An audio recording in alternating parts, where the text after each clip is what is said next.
Have you ever wondered why Ramadan became the month of fasting in Islam? And why does its position in the calendar shift each year? Sometimes falling in winter and other times in summer. If you want to know the answers to these questions, stick with us. As like always, English Rumi sets sail on a voyage deep through the canals of history to unravel these mysteries.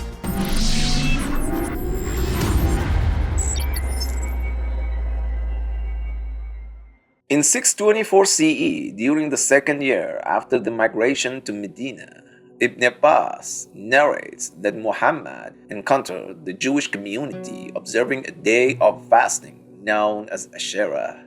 This day, the 10th of Muharram, commemorated Allah's deliverance of the children of Israel from Pharaoh's tyranny. Inspired by this practice, the Prophet himself fasted on Ashura and encouraged his followers to do the same, asserting, "We have more claim over Moses than you." According to many scholars and historians like Joseph Schacht, Patricia Krohn, and Muhammad al-Shaybani, many Islamic laws and customs find their roots in pre-Islamic Arabian traditions that were mostly adapted from Jewish practices. Interestingly, Muhammad made decisions about various pre-Islamic customs based solely on their worldly benefit rather than spiritual considerations. For instance, he abolished certain pre-Islamic laws that were not inherently harmful. One such example is the prohibition of marrying one's son's ex-wife.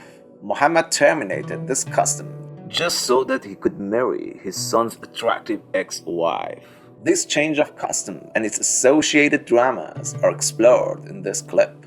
Another notable example is the Hajj pilgrimage and slavery. The continuance of Hajj traditions, specifically in Mecca, played a significant role in maintaining the city's economic centrality for its residents. When Muhammad migrated to Medina, the Muslim community faced significant challenges. They were poor, and their properties had been apparently confiscated by the Meccan pagans, and they were unable to provide for their most basic needs. In response, Muhammad sought ways to alleviate their difficulties. One approach was to encourage reduced spending and, of course, reduced consumption.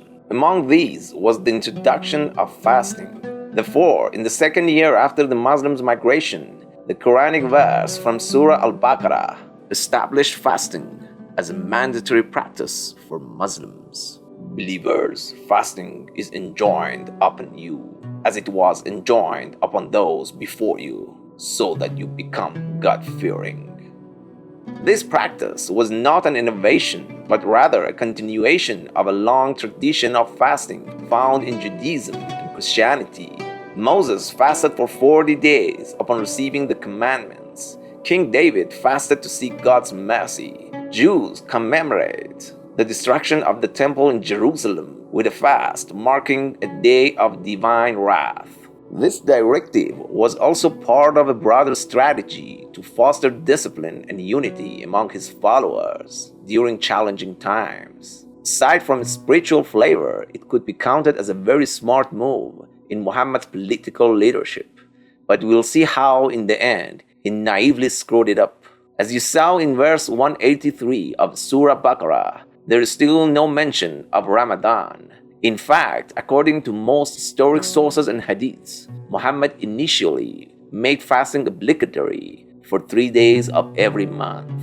In the early days, as the sources like Tafsir Tabari and Sahih Bukhari recount, fasting was ordained only for the day of Ashura, or the first 3 days of each month. Narrated Aisha, during the pre-Islamic period of ignorance, the Quraysh used to observe fasting on the day of Ashura, and the Prophet himself used to observe fasting on it too. But when he came to Medina, he fasted on that day and ordered the Muslims to fast on it. When the order of compulsory fasting in Ramadan was revealed, fasting on Ashura was given up.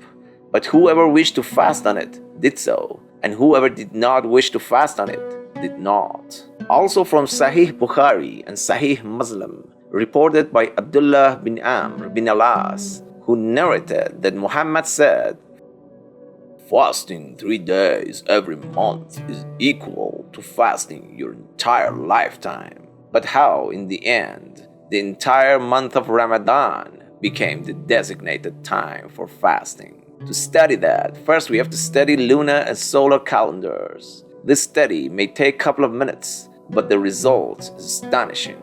In the ancient world, astronomers were able to calculate solar years with enough precision based on one complete rotation of Earth around the Sun. The solar calendar, therefore, ensures that the months remain consistent with the seasons. Accurate calendars were crucial for just about everyone. Farmers, for instance, relied on them to know when to plant and harvest and when to watch for floods to protect their crops. Sailors used them to navigate the high seas, avoiding seasons known for treacherous storms.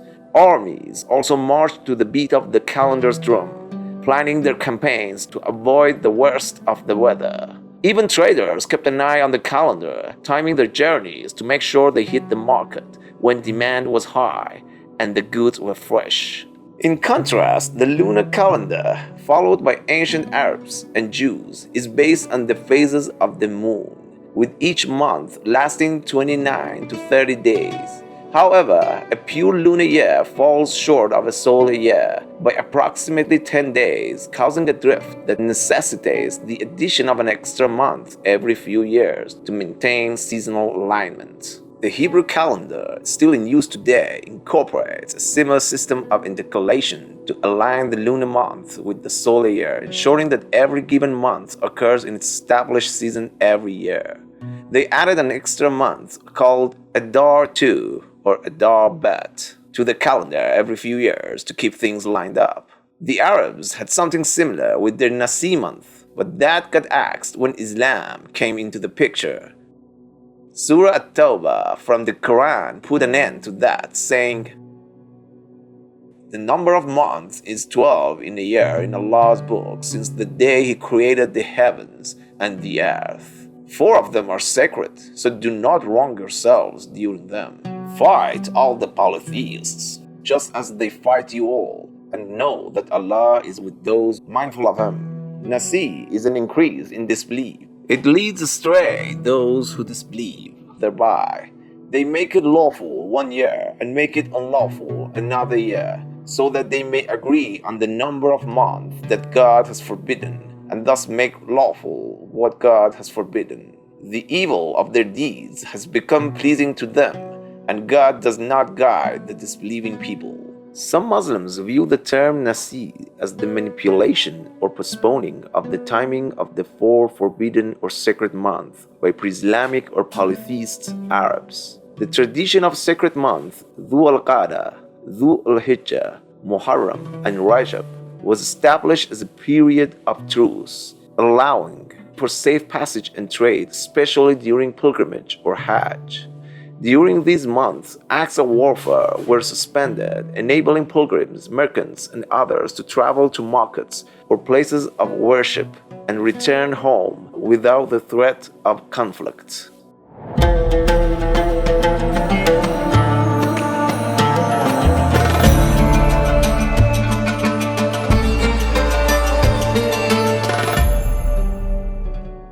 Hey, by the way, if you guys liked what you heard so far, please support us by liking and sharing this video. This will also help more people to receive this awareness and help you to get suggested more similar videos on YouTube. Especially, I ask you for a favor to like the video because so many radical Muslims often attack this channel by disliking its videos to prevent YouTube from spreading its clips. Some Muslims interpret the term Nasi as the manipulation or postponement of the timing of the forbidden or sacred month by pre-Islamic or polytheist Arabs to accommodate their warmongering attitude when necessary. This would mean that in a given year, if some tribes felt the need to continue their conflicts during Dhu al-Qa'dah or Dhu al-Hijjah, for instance, they could suddenly declare that the forbidden month would start from Muharram for that year. However, such a sudden change, if happening too often, would undermine the established period of peace intended for pilgrimage time, and given that the tradition was widespread across the Arabian Peninsula, implementing this change throughout the region quickly enough would be nearly impossible.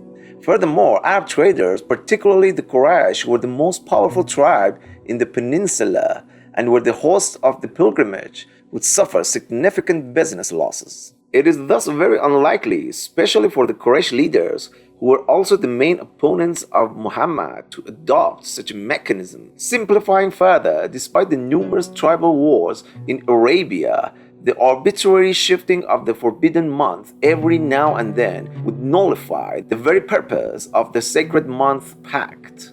Moreover, historical records do not clearly document how Arab pagans specifically shifted or postponed the forbidden month, except for the use of the Nasi month.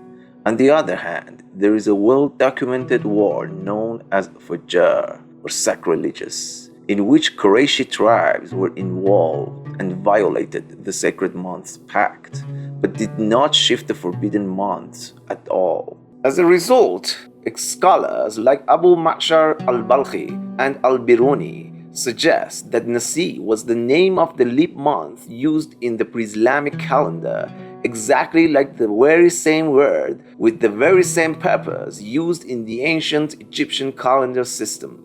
In either case, what is quite obvious here is that Muhammad, through his Quranic verse here, is trying to imply that the Nasi was seen as a distortion of the divinely ordained forbidden month. Right from the start, Muhammad's teachings embraced the pre-Islamic tradition of the forbidden or sacred month. But then, years later, during the military campaign of Tabuk, which coincided with the sacred month, the Quran suddenly turns its back on the leap month anyhow by pushing strictly for a 12-month year. This stance from the Quran highlights a lack of grasp on the leap month role and its significance in a calendar aligned with the seasons. It's quite a paradox, a deity seemingly having a hard time understanding the concept of leap years and the real purpose of calendars in general. The irony deepens when we consider the Muslims' historical record of violating the sacred month.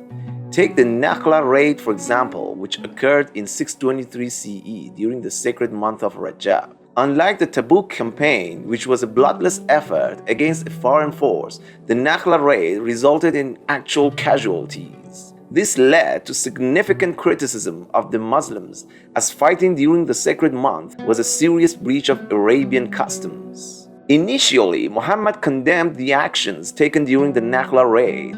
However, later revelations, specifically Quranic verses, were interpreted as justifying the raid despite its occurrence during a sacred month. This has led some to speculate that the mentioned verses, later revealed in Surah At-Tawbah, were also a means to retroactively excuse the Muslims' martial adventures in Tabuk and Nakhla, both happening during Rajab, a sacred month. Given that Rajab, a sacred month that exceptionally does not follow sequentially right after the other sacred month, it raises questions about the motivations behind the elimination of the leap month from the Arabian calendar.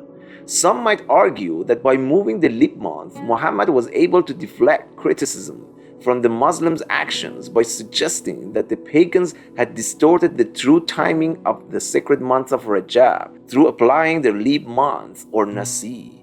And if we omit the Nasi month, we indeed conclude that both incidents didn't really happen during Rajab, but the month after it. This was politically a game changer at the time, shifting the blame of violations to the polytheists for messing with the sacred month schedule. But yeah, just at the time, because Muhammad didn't realize his short-sighted elimination of the leap month, Nasi ruined the Arabian calendar's alignment with the seasons.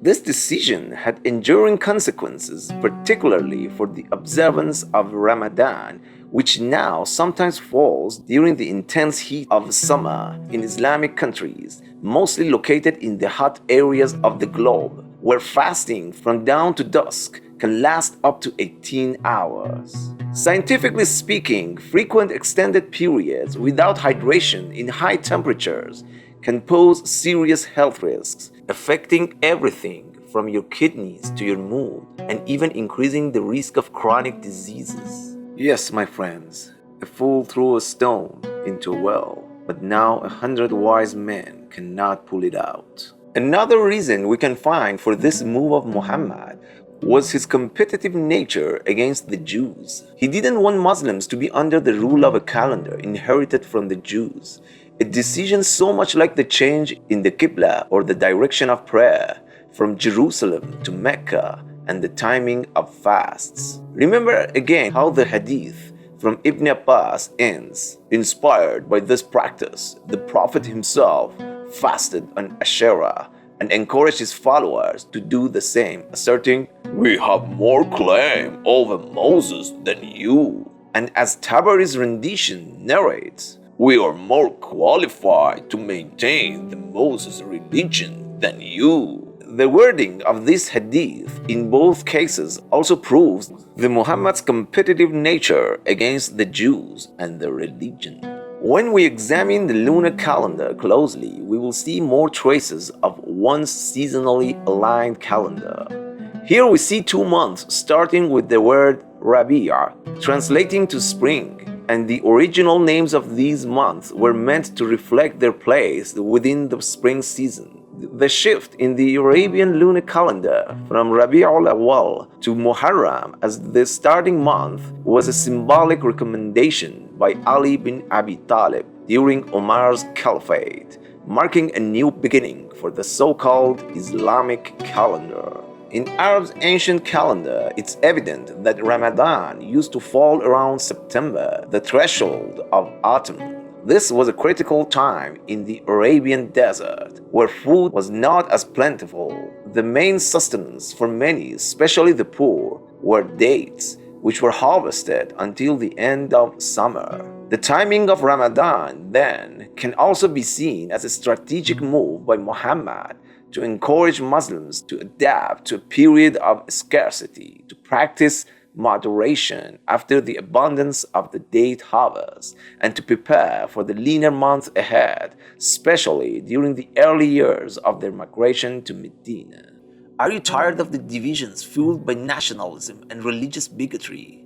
If you're yearning for a world that embraces unity and peace, consider supporting our channel by buying us a coffee. As this channel dares to question sensitive but problematic issues, it may never get monetized. Your contribution empowers us to challenge prejudice, bridge gaps, and promote understanding. With the elimination of the leap month, this careful seasonal balance was disrupted.